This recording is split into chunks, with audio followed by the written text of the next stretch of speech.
and welcome to Adventures in Local Marketing from BrightLocal, the marketing podcast for marketers who want to do good local SEO. So in the upcoming episodes, I'm going to be chatting with a smorgasbord of marketers who are each going to bring their unique insight into the local marketing landscape. And each episode is going to serve up a one-stop overview of our guest's chosen topic area. And it's going to give you tips and tactics that you'll be able to dash off and implement straight away. And I am your host, Claire Carlile, and I am BrightLocal's search expert, as well as a chartered marketer with 20 years experience of working with local businesses of all shapes and sizes. And today we are going to be chatting with the wonderful Melissa Popp. Melissa is the Content Strategy Director at Rickety Roo, and in that role she oversees all of the content initiatives for the clients, and her responsibilities span from creating high-level content strategies to diving into the minutiae of content creation. And Melissa says that she lives and breathes everything related to content, and writing has been her passion ever since she first picked up a number 2 pencil. And she takes pride in making content relevant to readers and illustrating to clients how crucial this connection is for reaching their potential customers. Hello, Melissa, and welcome to the show. Hello. Thanks for having me. Always. Thank you very much for making the time for us today. I am very excited to talk to you today about narratives in local marketing. So what we think of as, I guess, sort of content storytelling. So this is something that I am very interested to hear more about, and the way that you manage to get your clients to produce this very compelling content. So we're just going to dive straight into what I know is going to be a great conversation. So I like to start at the very beginning. So can you give me and give us a quick definition of what you mean when you talk about local narratives, when we think about storytelling in that way? What is it? Well, when we're talking about storytelling, often we're looking at ways to integrate locations, people, experiences, cultural aspects of a community into the stories we're telling. And oftentimes when we're creating a piece of content, we start with keywords and we start with outlines, trying to figure out how to talk about these keywords. And we often forget that at the end of the day, no matter what piece of content we're creating, we're trying to tell a story. We're trying to engage with an audience. We're trying to pique their interest. And so by weaving in local narratives through those unique experiences that potential customers or an audience have is a great way to connect with them and keep yourself top of mind when they start navigating through the rest of your site. Yeah, for sure. So it's like a real way to tap into unique content, something that isn't like cookie cutter, that you're not going to replicate other people's content just because you can't, because it is someone's story, I guess. So when we think about that, do you think that the Google leak, or however we're going to refer to it, as that, do you think that makes a difference to the type of content that we need to be, getting out of our clients and having on our sites? What's funny to me, and maybe this is because I'm a content marketer first, SEO second, is that the Google leaks taught us all sorts of things. And no matter what we call it, what else might come out in the future, or what might be true or not in these leaks, because we still don't know exactly whether or not all these bullet points actually are ranking factors or not. We have assumptions. But at the end of the day, storytelling has always been important, whether we're doing it for Google, whether we're doing it for an audience. Just because Google says something in a leak, or even funnier with the helpful content update. It's like, who wasn't already creating helpful content? Like that, to me, that's a no-brainer. And why we pretend like we don't need to create real, authentic, unique content to begin with is just like, it makes me just throw my hands in the air, because I'm like, that's the basis, the foundation for good SEO is solid content. So I don't think necessarily the Google leaks change anything, but looking forward, as we're seeing more volatility in search results, we're seeing more frequent updates in general, we're seeing the helpful content update get smarter and smarter each time it's rerun. This storytelling and quality content, even though we know it's been important the whole time, really it's kind of like, yeah, here's the gotcha, y'all. You should have been doing this from the get-go, not just because Google's telling you in a leaked document.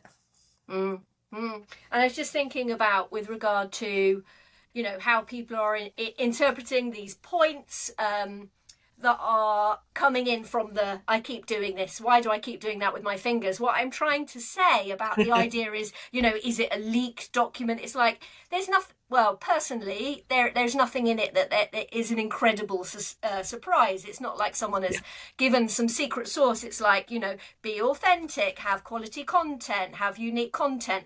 And well, that's my interpretation of it. And when you're talking about these, and I'm sure we will come to this in a moment, when we think about storytelling, that's an easy way to be unique and to have this unique content, but it's not necessarily a pathway, a guaranteed pathway to quality content. And I feel like we're going to get onto that part in a moment, when we might start thinking about how to tease these stories out, and then how to present them in a way that makes them quality, basically.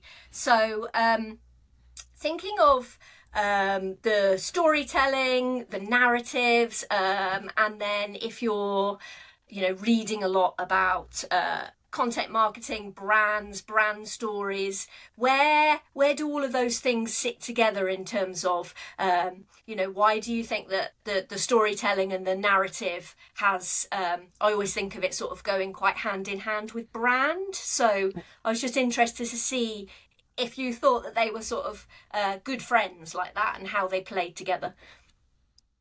Oh, absolutely. I mean, most of the clients that we work with, especially if you work more in the local space with small, medium-sized businesses, often they don't have a brand to begin with. They don't quite know who they are. Yes, they have a logo and they have a website and they have a color scheme, and they're trying to sound fun in their content, but really, like, you look at their GBP posts, you look at their social media posts, and it's just generic. They don't know what their brand is or what their voice is. And then on the flip side, you get these much bigger companies. Think about, your Amazons, things like that. Everybody knows what that logo is. They know immediately what this branding is, what they can expect. And really, it absolutely goes hand in hand with quality storytelling and content creation, no matter what the purpose of that content is.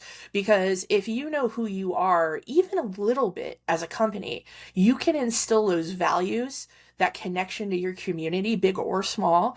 You can find unique experiences from what you're selling, what you're doing, what your value proposition is, and integrate that into your content creation from the get-go. And I think that one of the things that has happened with SEO, and I feel like I get in a lot of trouble when I talk to people about stuff like this, because I feel like I talk about things that people just want to dance around. But it's like, the amount of content that we're churning out there isn't unique. It's BS. It's copying what the top 10 on page 1 of Google is.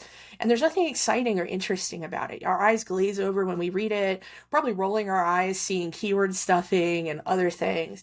And integrating the brand into content like that can transform it into something completely unique, even if you're just copying what everybody else is doing. And that can be a differentiator. So to me, absolutely, they work hand in hand. And frankly, we need to be working as SEOs to integrate that into what we're creating even more than we are now. Just then you mentioned that, Rickety Roo works with a lot of small and medium size. I know that you work with a few sort of smaller multi-location, and maybe we'll talk about big brands again later. But especially with the types of businesses that you work with at Rickety Roo, because when we talk about things like this, it's very easy to go, oh, that's an amazing idea, but we don't necessarily hear the examples and really get those, I was going to say stories, and that's what we're talking about, but we don't get the stories of the actual work that's being done. So I'm interested to know about the types of businesses that you work with at Rickety Roo, whether that be what sort of niche they're in, maybe you specialise, and also off the back of that, I'm interested to know, when you're looking at their content and you're making an assessment of their content and the competitive space, what are the shortfalls that you are seeing in their content? So sort of two-pronged question there is like, who do you work with, and what are the key awful, not necessarily awful, things that you're seeing on the website, but what are the key issues that they're having with content, basically? Well, that could be like a whole other like 4-hour episode here in this thing. Um, so, so at Rickety Roo, we work with a variety of small, medium-sized, multi-franchise locations across North America and sometimes elsewhere in the world. We primarily specialize in home service businesses, medical clients, legal clients, and then the oddballs who come in as they need help and choose to work with us. Um, when it comes to content shortfalls, oh gosh, okay, how do I bullet list this? Long story short. So the number one issue you always face in local, doing local content marketing, absolutely is the duplicate content spam. Usually, often location pages, service pages, where lazy companies convince these clients that, oh, all we have to do is swap out a service name or a city, and now we have 100 location pages. Most not even really needed either. That's bringing down overall site quality in Google's eyes. That's typically our number one issue. And usually that's a hard conversation to have with a client because, they've spent probably tens of thousands of dollars at this point thinking that, oh yeah, this is awesome. This is great. This is the way to go. And now we have to come in and, be the bearer of bad news and say, hey, we got to rewrite all this content and it has to be unique and interesting and different. And so to me that's really the number one shortfall, and it breaks my heart, honestly, for these clients when the amount of times my colleague Amanda Jordan comes to me and says, oh, Melissa, don't look at this website, just you don't want to look at it. Don't do it. Because I get ready to throw hands because I feel bad. It's these clients don't know better. I think that's the number one issue. From there, what happens is, whether you're having duplicate content or you're having generic content that was created with only SEO in mind, there's no personalization. There's no funnel optimization. There's no conversion rate optimization. Sometimes we see no call to actions at all to even a contact form on a client's website. And, that to me is like content writing 101 when you're writing transactional pages like that. And so that's probably my number two shortfall that I see with clients, is that there's no compelling statement there to convince someone, hey, choose me, pick up the phone, fill out a form. I'm sure there's probably case studies out there of how many leads people have lost in various industries because of a lack of a compelling call to action. And then of course the third shortfall I see the most is circling back to what we were just talking about branding integrating into content, is that a lot of small and medium-sized businesses, unless they really see fast growth, they don't really know who they are. They want to know who they are, but they just don't know how to get there. And so that can be hard. Rickety Roo is not a branding company. It's very hard for us to go in and support helping a client figuring that part out.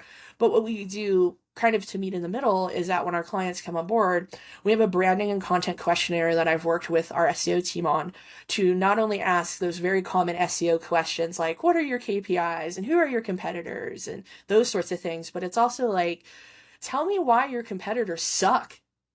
What do you do better that we should be talking about and capitalizing that other people aren't doing? What are the most common pain points that your customers picking up the phone, calling you, are experiencing? We want to get into the nitty gritty, and through that questionnaire, we can start data mining a little bit more about who they are and what sets them apart. And so that's one of the first things we do when a content client comes on board with to do content with us, is to start figuring that out. And another thing we do ongoing as we create content is that we have a very robust content research and outline process that I've built for the company. I like to think it's a lot different than how most SEO companies work, just because I'm very content marketing focused. I will push SEO as far away from my content as I can until that team can come in and clean things up. And so we constantly ask our clients questions. We might be writing a service page for an air conditioning service that a client offers, and we've written thousands of those, right? We know probably more than a lot of people do, but we're still going to ask that client questions. What brands do you carry? Is there are there common questions people are asking for this service? We want to integrate new information that we find if we ask the clients and kind of push them a little bit out of their comfort zone, we can get those answers and then help not only try to tell a better story in transactional pages, but also integrate their brand voice into that. There's so much in that I'm just sort of nodding my head at and just smiling. Number one, I'd love to get my hands on that template. Lovely Melissa with all of her lovely templates. Rickety-roo, yes please, thank you very much. I know it's all top secret. And then what was going through my mind was, one of the challenges, there are lots of opportunities with working with small and medium-sized businesses, but one of the challenges is when you work with a client, you don't sort of inherit or take on a lot of work that has already been done. So there won't necessarily be a marketing plan, a business plan. There won't be a tone of voice document. There won't be branding. There won't be personas. It's a real challenge, in my experience, working with those types of clients, because those things don't already exist and they're not paying you for that service, but you really do need a lot of those foundational pieces, and it sounds like you've got a good process sewn up for getting those things done reasonably sort of quickly and effectively, so you have a firm foundation for what you need to do. Definitely. And that's one of the challenges, right? The smaller the clients you're working with, the less marketing collateral they've ever invested in. And, that's a challenge for all of us, no matter with clients, because even sometimes those big name clients that have, $100,000 marketing spend also don't have that collateral, which boggles my mind. But no, another thing we've done at Rickety-roo is I don't think I've ever publicly talked about this. It's not proprietary or anything like that, so I'm not going to get in trouble. But I've actually built a buyer's journey process specific to SEO, and I think it's unique and different than anything anybody's out there. I'm not aware, and please, anybody listening and watching, please yell at me and send me links. I'm not aware that anybody has created an SEO buyer's journey specific to the keyword journey in content versus a traditional buyer's journey. And I've created a process that can fit within our client budgets, so it doesn't break the bank. I know companies who charge $15,000, $20,000 to build out personas and journeys and that. And that has been incredibly helpful for us to optimize the funnel for clients, especially with clients that don't have a lot of content on their website to begin with. So we're trying to find ways to bring these pieces in without outpricing our clients and anybody who's interested in working with us, because it's so vital. And like you said, these smaller companies just don't have the money to actually invest in this, but long term, it actually would benefit them so much to already have that going in for all their marketing collateral, not just SEO and their website, but everything that they're touching. Yeah. And just having all of those assets to repurpose, really. So just thinking about how, I'm really interested in thinking about what are your processes for how do you uncover these stories? You're going into a new organization that there isn't some remarkable brand story, which is there. What's the story of where you came from with regard to superhero people? What's that called? You know what I'm talking about. The story of where someone came from. Your something story. Why can't... Okay. My street nerd cred is... Okay, that's... My street nerd cred is going down. Shocking. Why don't you know that? But anyway, I know. I quit. But that story, if it doesn't exist, you're like, okay, how do you find these stories? How do you find these stories in organizations? What do you do? Well, realistically, it's hard. you're working with clients who don't know themselves, right? And so the things I like to do is like first that support with the content questionnaire that I talked about, but then also just having conversations with these clients. I'm really lucky at Rickety Roo that we are so interactive with our clients. I've worked at companies that very much everything is done via email once a month. That's your check-in. That's what they're paying for, and that's it, right? That's not nearly enough time or communication to be able to move the needle on anything. And so I encourage my team to ask as many questions as possible throughout our writing process. And we have a pretty lengthy writing process from research to production to go live for our clients. And continuously, like you'll see in our docs, it's comment after comment of question of, like, what's your thoughts here? And like, do you have a quote here? And like, can you tell us anything weird or unique? I like to think we ask our clients a lot of weird questions that a lot of other marketing agencies don't, because I know that by being able to ask them a question in a different way than they're used to, sometimes that makes their brain like a less creative brain because they're focused on the work they're doing. It makes them think about something in a different way. And I think with clients like this that don't already have a story and don't even know where to start with that, being able to push them a little bit is the way to go. And then that opens up a conversation that all of a sudden, just like today, where we have no idea where we're going, right? We have our questions and we're gonna go, but it's like it opens up the doors to so many different ways of thinking and perspectives by just asking questions in a different way. So that's really what I encourage my team to do. There are definitely cases where an account manager at Rickety Roo will be like, hey, Melissa, can you jump on a call? Let's pick this client's brain. Let's talk to them. And then I get on a call, no script, no scripted questions, nothing like that. And it just starts with the like, how's it going today? Like, how's business going? Like, okay, why did you start your business? And then the client will give you an answer like, oh, well, I had this skill and I wanted to do it. And I'm like, no. Why in your heart did you start this business? Why is this business important to you?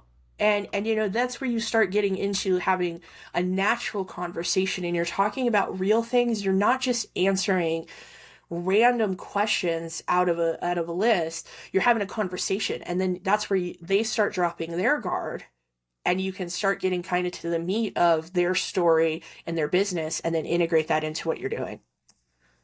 I love that. So it's a lot more free and easy than when you could give someone a list of questions to have a think about, and then you could have a conversation with them based on, them understanding a little bit like what type of thing you want to talk about.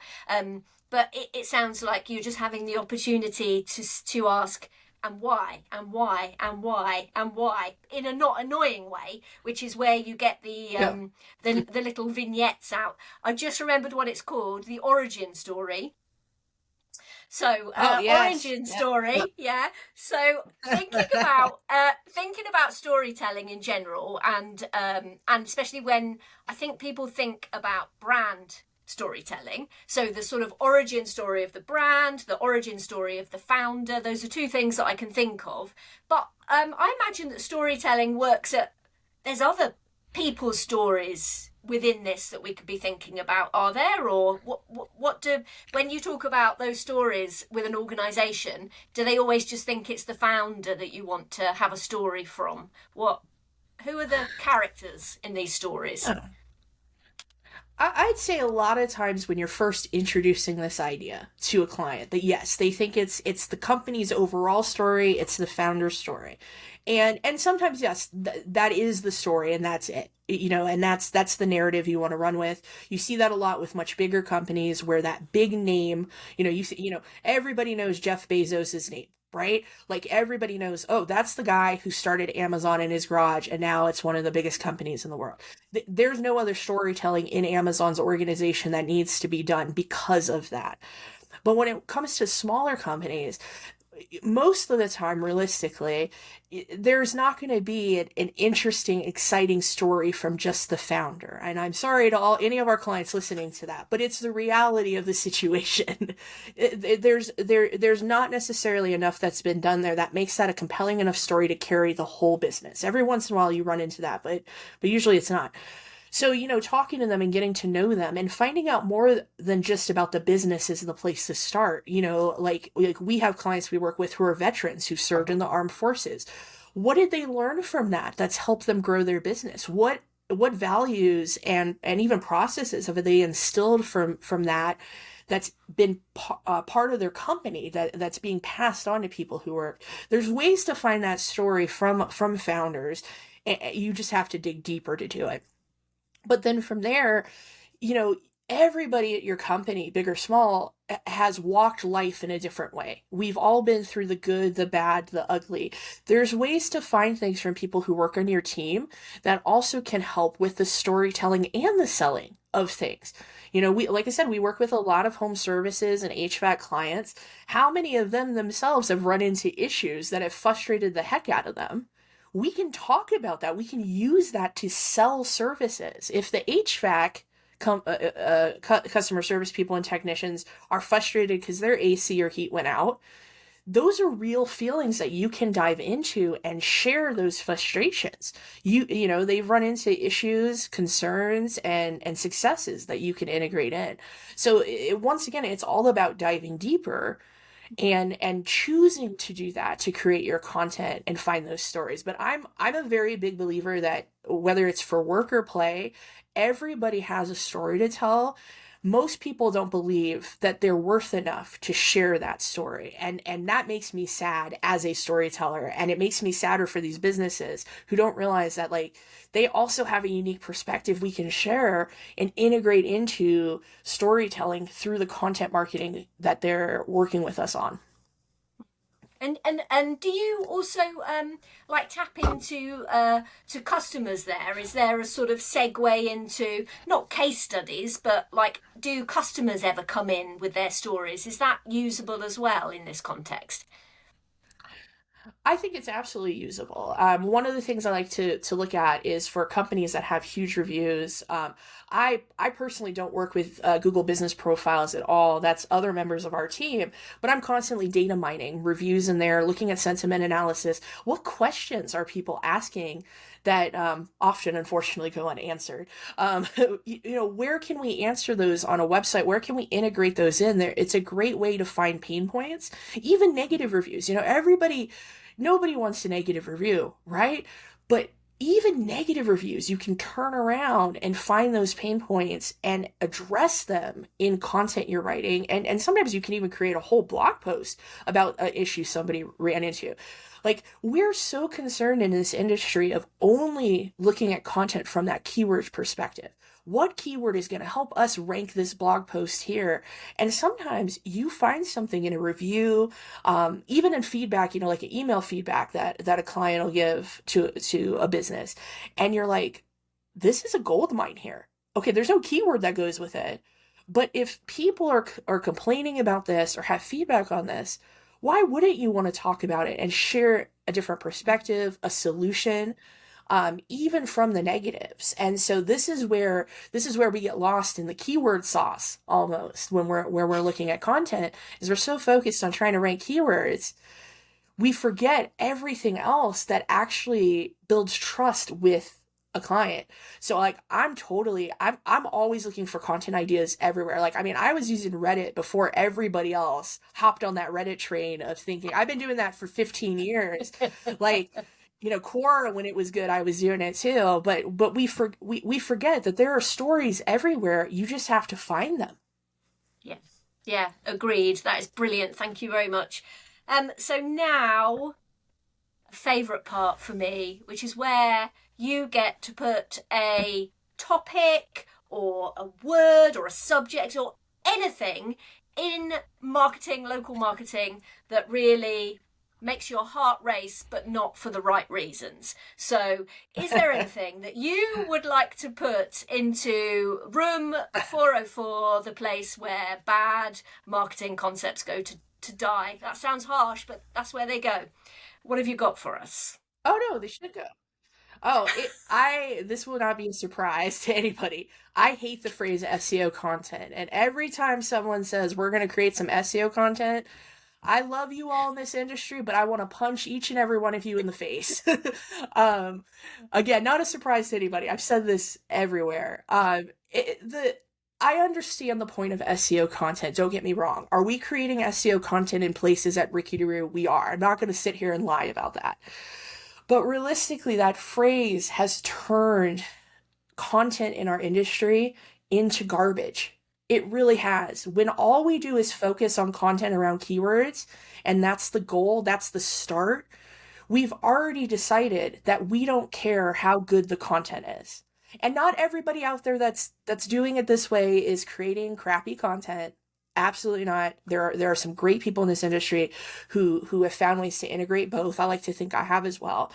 But this misnomer of calling it SEO content and telling clients and people who don't understand what we do that this is the type of content we're creating sets an expectation that the bar is this low when the bar needs to be so high we can't even see it.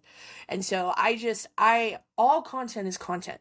And yes, content is created for different purposes, but the term SEO content, I feel like, has continuously set us back and our clients back for 15, 20 years now. And I really think our industry needs to focus on changing that. And really, it's content. It's high quality content. It's good content. It's different content. It's authentic content. And just embrace and get away from that terrible phrase once and for all. I don't even need to think about that one. It's not like I'm the ultimate judge of whether or not... Well, I am the ultimate judge of whether something should go in room 404 or not. And goodbye. Goodbye, SEO content. Goodbye. We slam the door of room 404. You are gone forever. And no one may ever mention that phrase ever again. It's official. You heard it here first. Thank you, Melissa. Yeah, you heard it. Queen Claire has laid the law down. It's gone. No more sprinkling that secret SEO sauce onto the content. It's just content. Okay. So let's have a think about this. We've run through some of the industries that you work with. We've talked about the processes. Let's think about this process at scale. So for the multi-location marketers, for the big brand marketers, moving beyond like one story, how can they use the sort of content storytelling for their local, stories? How do bigger brands and bigger businesses actually make that idea scale in your experience? First, you have to have buy-in, and not just from the people signing the checks. You have to have buy-in from people across the company. These companies, sometimes it's 20, 30 people, sometimes it's 200-300 people. And one of the things I've done when I've worked with giant multi-location businesses, both at Rickety Roo and elsewhere, is I'm looking for people who want to be storyteller ambassadors. And I give them this kooky title and I empower them to be the ones who have their ear to the ground, because, we can't obviously get on a call with 15, 20 people in some cases to get those stories out. And so things I've done in the past have been to encourage people to become these ambassadors and help share information with us. I am giving out business cards left and right when I meet clients. I'm like, no, please just email me directly. Like, just, you think of something, email me directly. I'm going to get it in your account notes. So we have it there. We can work with it. And another thing I've done previously is actually create submission forms for clients that they can actually pass out and to their teams with the same ideas. As they come up with ideas or they think of something, it's like, share it with us. We can get it on the docket. We can talk through it.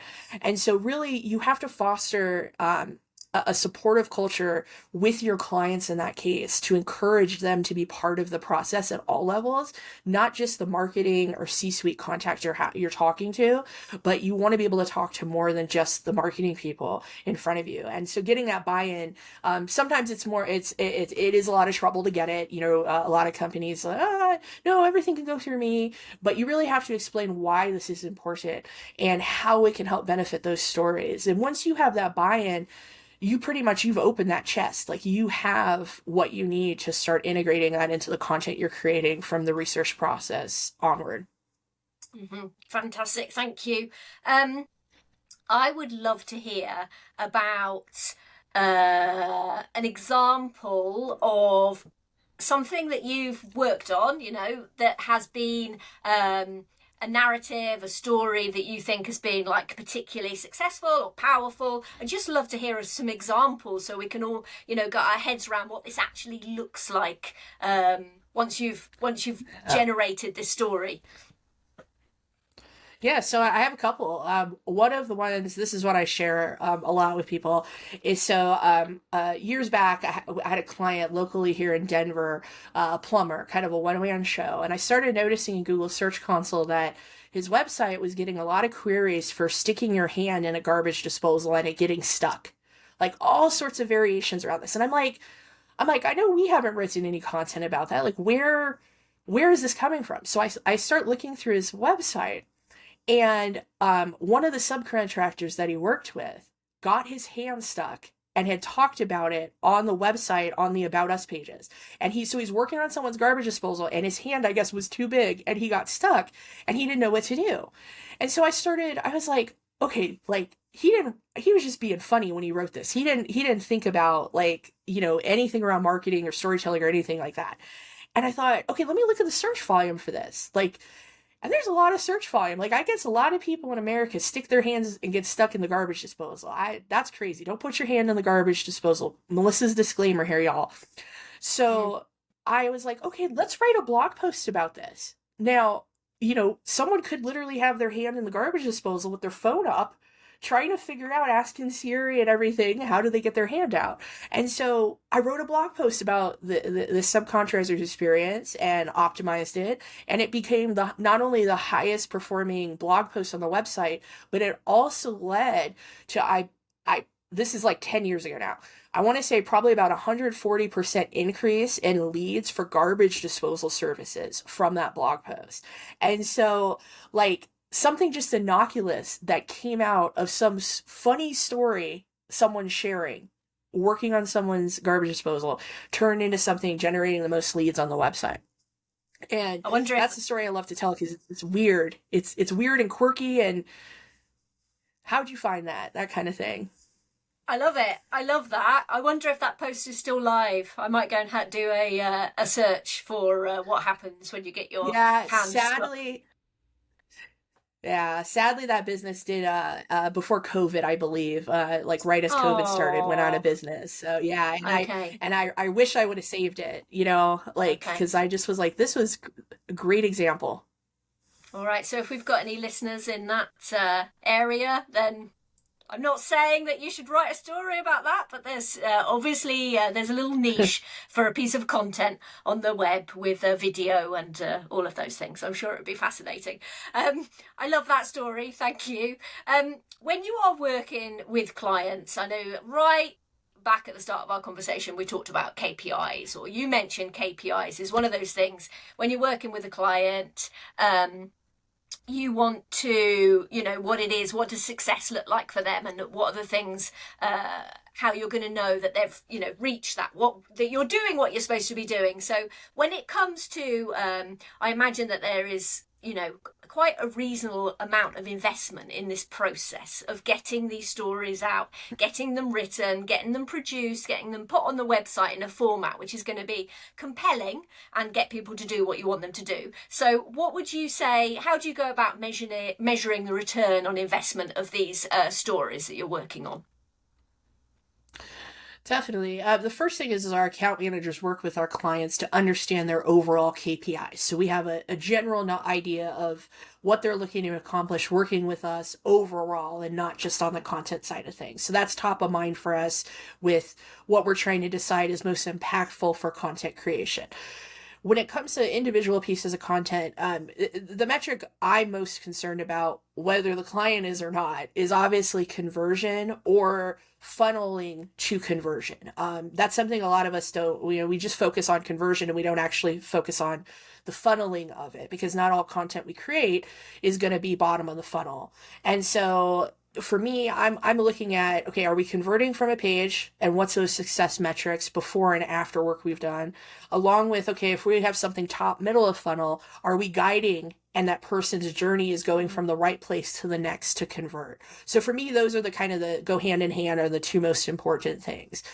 From a client perspective of what they think is shiny, I'm also looking at impressions, clicks overall, your keyword rankings per page, again, before and after of a certain set of keywords, because, those shiny metrics are things that when a client hires an SEO company, they want to see their rankings and their traffic go up. So, but conversion for me is always one of the first things I'm focused on, whether the client quite is or not. They should be, but sometimes clients get distracted by what they think is important in the long run.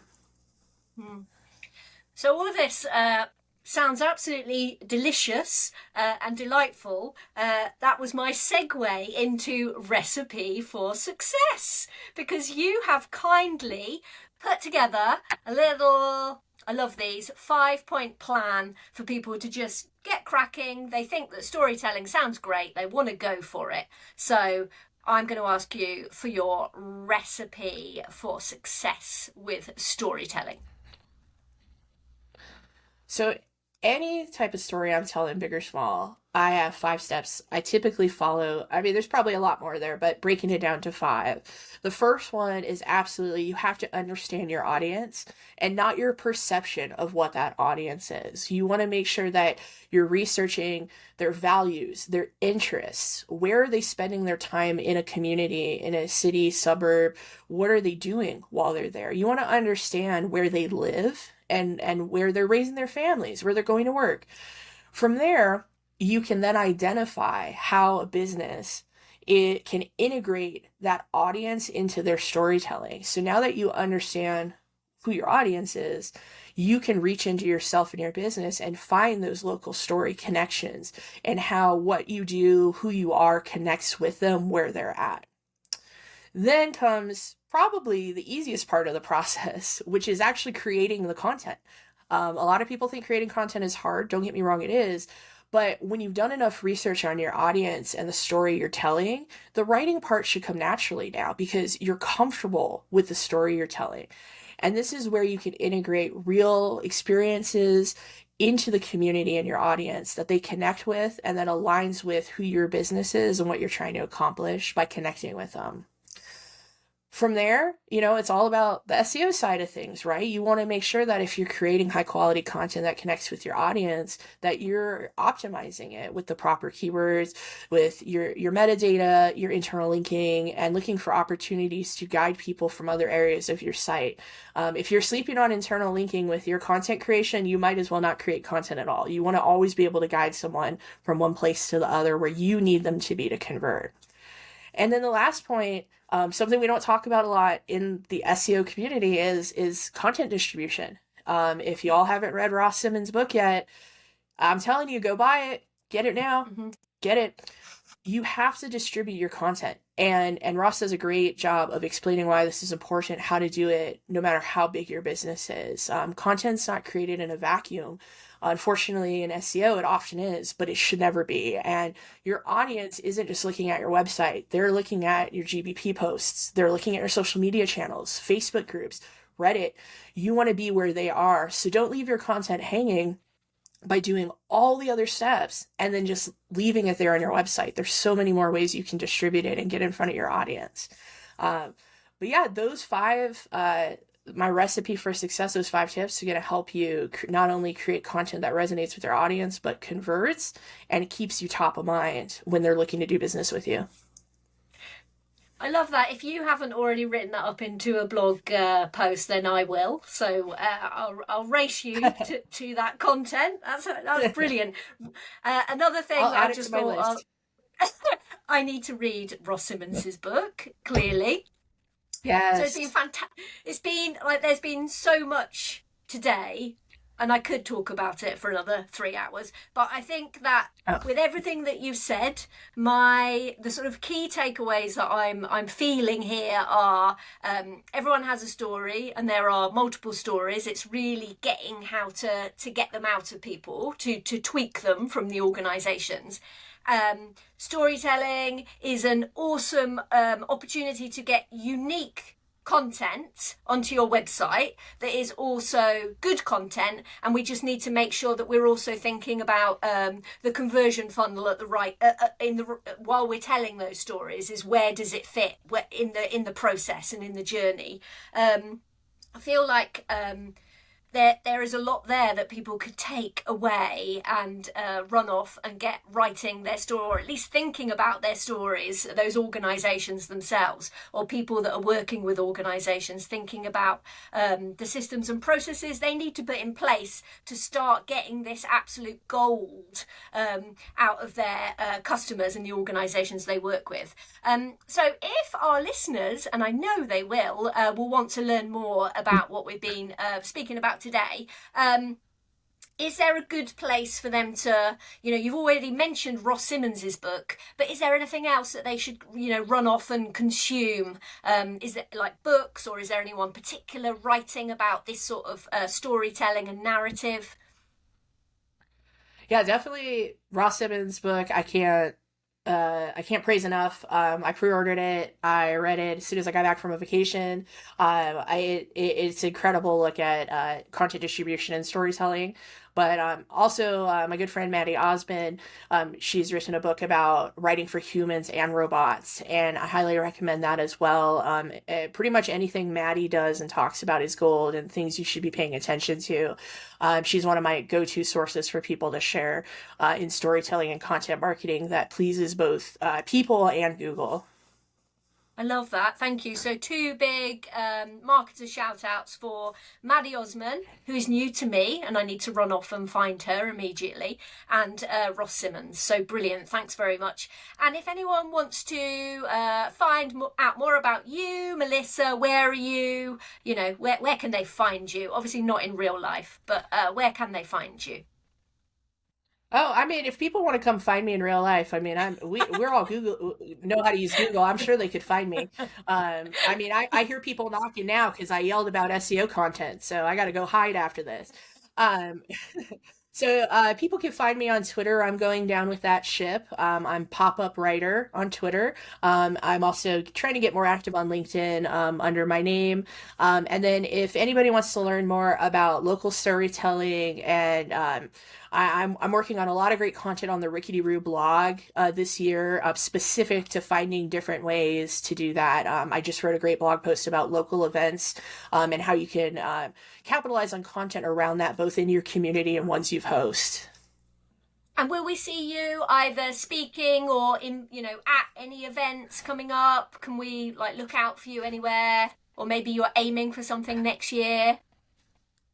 What do you want to Yeah, do? so I will be really proud that Ricky Drew is the headline sponsor for the Women in Tech SEO Festival in Philadelphia this September. So I will be there. I'm also Reach has appointed me the chief welcoming officer. So everybody come up and say hi to me and hang out with me. And then I'll also be at Brighton SEO in San Diego, along with a handful of our Roo crew that are going to be able to go as well. But yeah, no, I'm throwing myself out there and trying to talk more about content that matters. And hopefully y'all see me on a stage in the coming months or soon. Yeah, well, we'll look forward to that. You've definitely got a story to tell, Melissa, that's for sure. It has been so lovely to speak with you today. Thank you for sharing all of that with us. Thank you so much for having me. I'm so grateful to be here and to just get to hang out with people who want to talk about awesome things in marketing. So before we wrap up, I just want to mention BrightLocal's Brand Review Index. Now, we all know that reputation is critical to business success, whether you're a small local shop or you're a national chain. And with consumers having access to a multitude of ways to leave feedback and to share their experience, it's more important than ever for marketers to understand how reputation and reviews impact their brand's perception and their online visibility. So in the Brand Review Index, we've collected the top brands in the USA across 3 verticals. We've taken grocery, retail, gyms, and fast food. And then using up-to-date Google review data from thousands upon thousands of Google business profiles, we've built leaderboards comparing how well or how badly these brands are performing in the eyes of their customers, and critically, what the leaders are getting right in customer experience and review management. So you can grab your copy by following the link in the show notes, because I know that's what I'll be doing right after this episode. So a big thank you to Melissa, and of course a big thank you to you, our listeners. So we'll make sure that we include all of the links we talked about today in the show notes, so make sure that you read through those so you can follow up and you can learn more. And if you've enjoyed listening to Adventures in Local Marketing, and I really hope you have, please leave us a review on your podcast platform of choice and share it with a friend, or listen with a friend that you think might like it, because it makes a big difference to us and it helps us keep making great, valuable content for you. And if you, dear listeners and watchers, have got some ideas about guests that you'd like to hear from or topics that you would like covered, then please can you let us know. So you can tweet me, if it's still called that, at Claire Carlile, or you can tweet us at BrightLocal.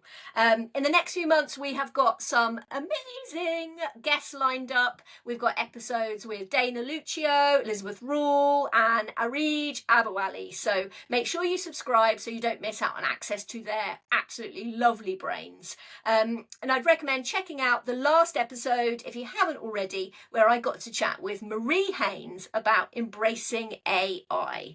So we will see you next time on Adventures in Local Marketing. I am looking forward to it already.